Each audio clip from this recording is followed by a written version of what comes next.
வணக்கம். ஒரு பந்து 4 ரன் 1 விக்கெட். இந்த டைட்டில் மனப்பாடம் பண்ணுறதுக்கே வந்து பார்த்திங்கன்னா ஒரு 10 நிமிஷம் ஆச்சு. ரொம்ப வித்தியாசமான ஒரு டைட்டிலு.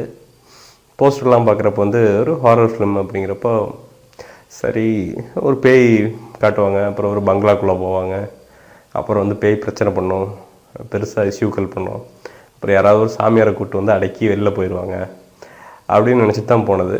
வழக்கமாக பேய் படங்கள் அப்படி தானே இருக்கும். டைரக்டரும் வந்து நான் பெரிய இன்டெலெக்சுவல் அப்படின்ட்டு நிறையா ஆராய்ச்சிகள் பண்ணி நம்மளை மிரட்டி வெளியே அனுப்புவோம் அப்படி. பட்டு நான் நினச்சிட்டு போனது ஒன்று, அங்கே நடந்தது ஒன்று.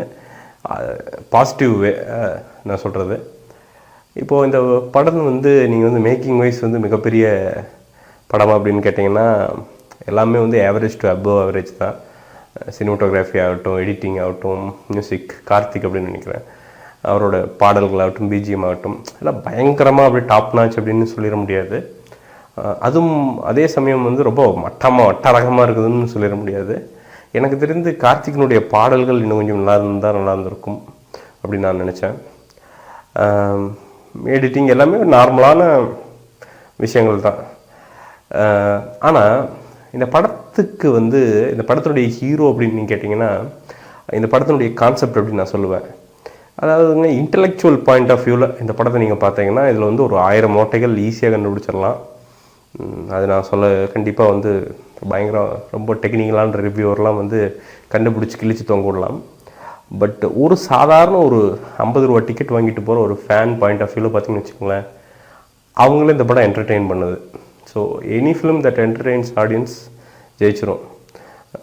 அரண்மனை கூட பார்த்தப்போ நிறைய பேர் சொன்னாங்க, இதெல்லாம் என்ன பெருசாக ஓடாது அப்படின்னாங்க. இந்த வருஷத்தில் பார்த்திங்கன்னா ஒரு மிகப்பெரிய லாபத்தை தந்த படம் அந்த படம். அந்த மாதிரி இந்த படம் பார்த்திங்கன்னா உள்ளே வந்து ஃபஸ்ட்டு உள்ளே பேய் மாதிரி உள்ளே போயிட்டு அதுக்கப்புறம் அந்த ட்ரீட்மெண்ட் எப்படி லைட்டாக மாற்றி அந்த காமெடிக்குன்னு பண்ணாமல், ஃபார் எக்ஸாம்பிள் அந்த ஒரு பந்து 4 ரன் 1 விக்கெட் அப்படிங்கிற அந்த மேட்ரே அதுக்கும் அந்த பேய்க்கும் நேரடி கனெக்ஷன் ஒன்று இருக்குது. அந்த கனெக்ஷன் என்னன்னு நீங்கள் தெரிஞ்சுன்னு வச்சுக்கோங்களேன், பயங்கரமாக சிரிச்சிருவீங்க நீங்கள். அது கடைசி ஆக வந்து அந்த விஷயங்கள் வெளிப்படும் போது வந்து எனக்கெல்லாம் ஜென்யூனாக சிரிப்பு. அந்த கான்செப்ட் அப்படி திங்க் பண்ணுறது அப்படிங்கிறது இருக்குது பார்த்தீங்களா, அது வந்து ஒரு பெரிய விஷயம். அதுபோக வந்து வழக்கமாக பேய் படம்னா வந்து ஏதோ ஒரு கொரியன் படத்தை பார்த்து அப்படியே ஆட்டையை போட்டு நம்ம ஸ்டைலுக்கு மாற்றி பண்ணுறதும், இல்லை அதை தழுவி எடுக்கிறதும், இல்லை ஒரு அமெரிக்கன் படத்தை தழுவி எடுக்கிறதும் அப்படி தான் நடந்துட்டு வருது காலங்காலமாக. பட் அது இல்லாமல் 1-2 ஜெம் வருதுன்னு வச்சுங்களேன் ஒரிஜினலாக. பட் அது இல்லாமல் இந்த படம் எனக்கு பார்த்த வரைக்கும் ஓரளவுக்கு ரொம்ப ஒரிஜினலாக தெரிஞ்சுது. ஏன்னா திங்கிங் வந்து ரொம்ப லோக்கலாக நம்ம சார்ந்தது, ஒரு கிரிக்கெட்டை வந்து அடிப்படையாக வைத்து அதுக்கு மேலே பில்டு பண்ணியிருக்கிறது அப்படிங்கிறது எனக்கு ஒரு ஆச்சரியத்தை தந்தது. So hats off to Veera the director.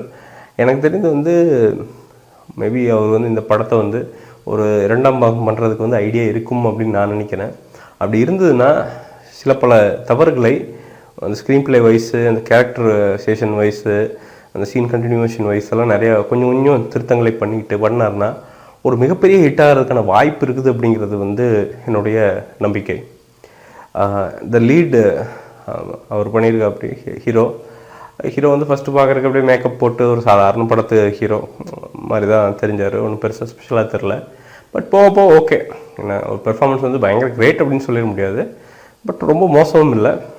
இன்னும் இம்ப்ரூவ் பண்ணுறதுக்கான நிறையா விஷயங்கள் இருக்குது. ஃபார் எக்ஸாம்பிள் ஒரு படத்தில் ஒரு சீனில் வந்து அங்கேருந்து கால் வந்துட்டு இவர் வந்து அங்கே சோகமான செய்தியை சொல்லுவாங்க, இவர் சிரிச்சுட்டு பேசுவா அப்படியே, அப்புறம் சோகமாகணும்.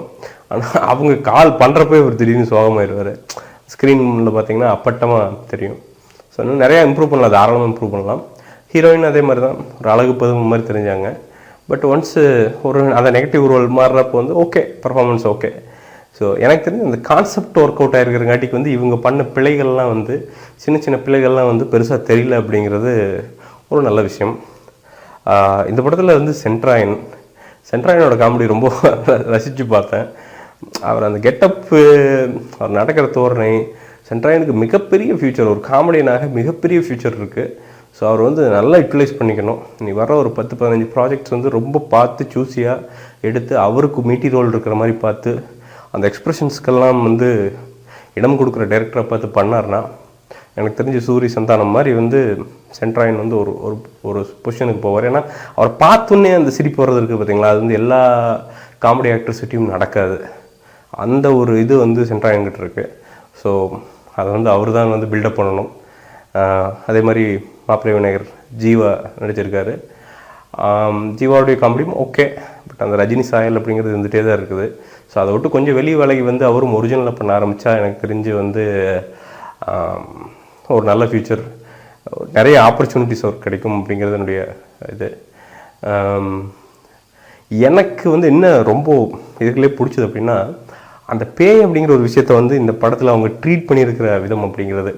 வழக்கமாக பேய் அப்படின்னாலே பிடிச்சி நம்மளை போட்டு மனசை பிழிஞ்சு, ஏன்னா சின்ன வயசுலேருந்து பயமுறுத்தியே வளர்த்துருக்குறாங்க எல்லா பேரண்ட்ஸுமே. முக்கால்வாசி பேரண்ட்ஸ் பார்த்தீங்கன்னா, அங்கே பேய் வந்துடும், 2 கண்ணை வந்துடுவான், 3 கண்ணை வந்துடுவான் அப்படின்னு அந்த அந்த பயம்தான் வந்து இவங்களுக்கு முதலீடுன்னு வச்சுக்கோங்களேன்.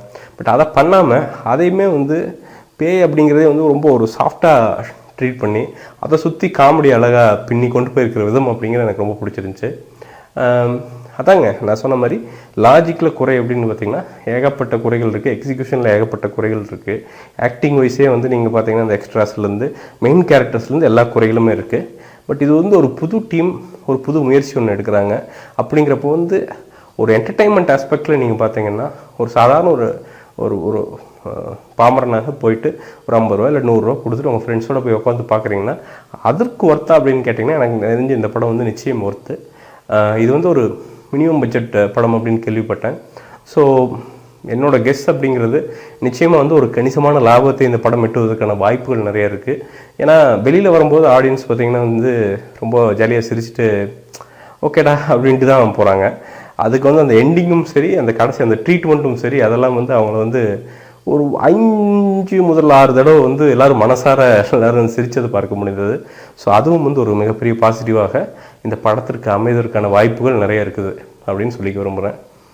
இந்த படத்திற்கு என்னுடைய மார்க் அப்படிங்கிறது வந்து நிச்சயமாக 5க்கு 3.25 தருவேன்.